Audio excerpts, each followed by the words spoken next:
Cuán grato es estar con ustedes, amables oyentes, su programa Diálogo Bíblico junto al pastor Horacio Rodríguez, que les habla Raúl Medina. Les saludo cariñosamente con un gran abrazo, deseando que el Señor le bendiga. No sé si alguna vez usted se ha encontrado haciendo algunas cositas que no son muy agradables, muy buenas, razonables, digamos, para el común de las personas. A ver, eso de que no son muy agradables, ¿a qué te refieres? Es que a veces nos deslizamos, y sabes tú que cuando uno se desliza es porque no está tomado de la mano de quien lo puede sostener. Yo creo que Cristo aquí en sus tentaciones venció, uno porque él sabía el ministerio que tenía, pero puntualmente él nunca se soltó de la mano de su Padre, dependió exclusivamente de él para su trabajo y su actuación.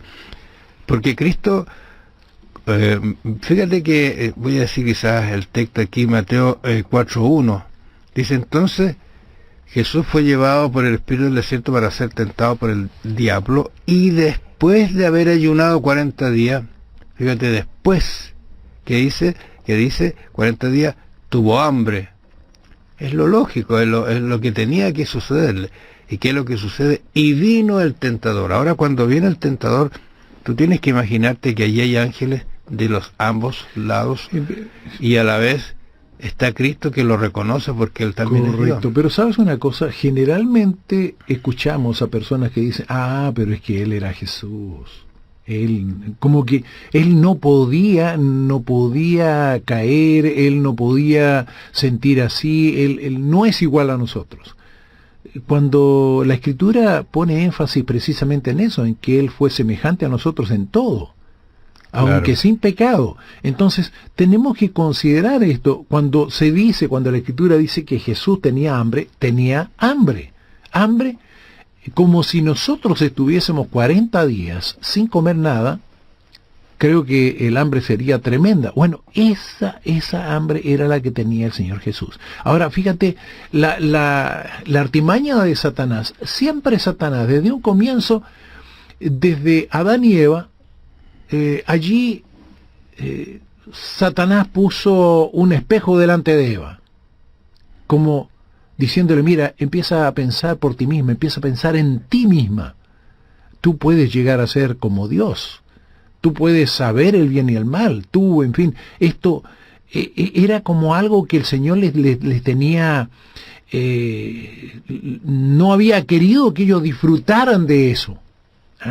Algo que el Señor les había negado. Ahora, en este caso, le dice lo mismo a Jesús: si tienes hambre, di que estas piedras se conviertan en pan. Piensa en ti mismo, tú tienes hambre. Entonces, corresponde. Y luego, fíjate, en las otras tentaciones también como que lo hace pensar en sí mismo. Lánzate abajo, porque escrito está: a sus ángeles mandará cerca de ti. Tú puedes comprobar que esto es verdad, que esto se cumple en ti. Y finalmente, cuando en la tercera tentación lo lleva, le muestra los reinos del mundo y le dice que se los va a dar, también era una forma egoísta de pensar: mira, tú no tienes necesidad de pasar por el Calvario, tú no tienes necesidad de llegar a la cruz. Si tú vienes a recuperar este mundo, bueno, yo te lo entrego. Te voy a ahorrar el sacrificio, claro, todo lo que vas a pasar. Justamente. Tú lo ya estás entendiendo, estás viendo cómo está la situación. La verdad es que es un espectáculo triste, pero no es tan triste en el sentido de que cuando uno dice que Cristo fue a cumplir, digamos, al desierto a ser tentado por el diablo, de alguna manera él estaba cumpliendo un ministerio que tenía que pasar, tenía que suceder eso en la vida de Jesús, porque para nosotros es un ejemplo digno de imitar, porque él venció, ya sea, ¿no es cierto?, en la alimentación, en el poder y en la presunción, que fueron prácticamente las tres tentaciones que Satanás le presentó, y que si uno analiza un poquito Adán y Eva, sus tentaciones son exactamente las mismas, con algunos cambios, pero es básicamente lo mismo. Estuvo la alimentación, ¿no es cierto?, el ansia de poder, ¿no es cierto?, y la presunción, soy capaz de... ¿Acaso no son las mismas tentaciones que sufrimos nosotros? Por Siempre eso, estamos, claro. Toda tentación que nosotros tenemos tiene que ver con el ego, con el yo. tú puedes disfrutar de esto, ¿por qué te vas a negar esto? Esto, si todos lo hacen, ¿por qué tú no? O sea, siempre el yo está presente, siempre el yo está en el centro. Claro, con Jesús ocurrió todo lo contrario. ¿Por qué? Porque Jesús no pensó nunca en él. Siempre nosotros estábamos presentes, creo, en su mente y en su corazón. Él vino a buscar y a salvar lo que se había perdido, y él pensó en cada uno de nosotros, y eso era lo importante. Quizás se olvidó de sí mismo. Algo que puede resultar extraño, lo voy a decir, pero medítelo usted. Cuando estaba Jesús en el desierto y se presenta a Satanás, ¿quién era más poderoso? Y la pregunta puede ser, bueno, Dios es el poderoso, cuidado. Él era ser humano, era poderoso porque dependía del Padre, y por eso es que nosotros no tenemos excusa para el pecado, y ahí lo demostró Jesús, que Él siendo humano, venció como nosotros podemos vencer también a Satanás. Y Satanás, por otro lado, ¿no es cierto?, miró a Jesús como el personaje que era su jefe, que era Dios, que tenía todos los atributos de la divinidad, estaba aquí como ser humano, y para él pensó, es muy fácil ahora hacerlo caer en la tentación, y lanzó sus tentaciones. Por eso que Satanás fue personalmente a atacar a Jesús, no mandó a ángeles a que lo tentara, sino él personalmente fue a hacerlo. Recuerde usted que Satanás es un ser creado que no tiene los atributos que Dios tiene y que no puede estar en todas partes. Así que Satanás aquí vino a tentar directamente a Jesús. Ahora, por la experiencia del Señor Jesús, creo que las palabras de Santiago no están tan fuera de lugar en nuestra vida. ¿Por qué?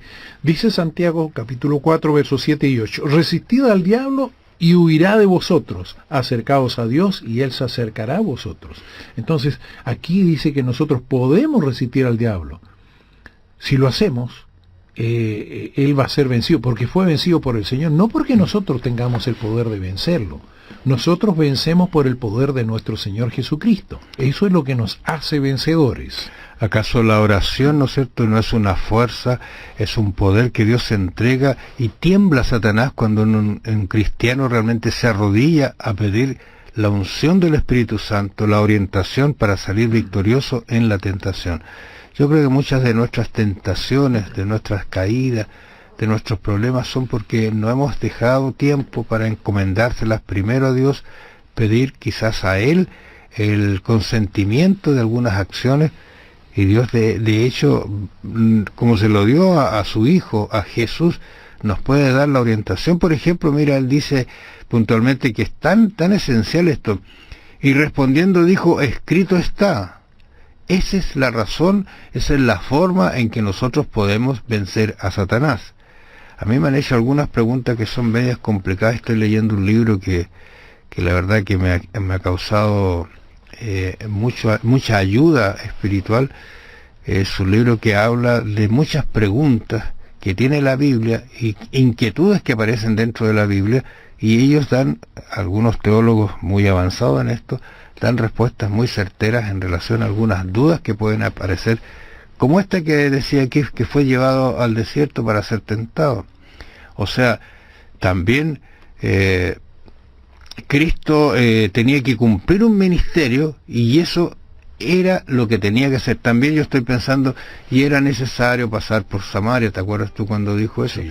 Bueno, habían propósitos detrás de esto, y aquí hay un propósito maravilloso, dejarnos un ejemplo, que aunque estemos cansados, abatidos, con hambre, Satanás no nos puede vencer, porque si estamos tomados de la mano de Dios, somos más que vencedores en Cristo Jesús. Gracias, amables oyentes, por su atención en este momento. Que el Señor los bendiga.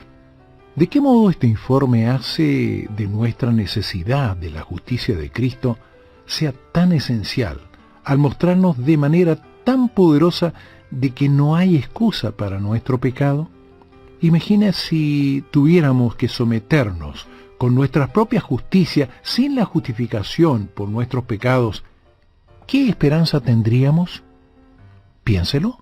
Que el Señor le bendiga. Será hasta mañana.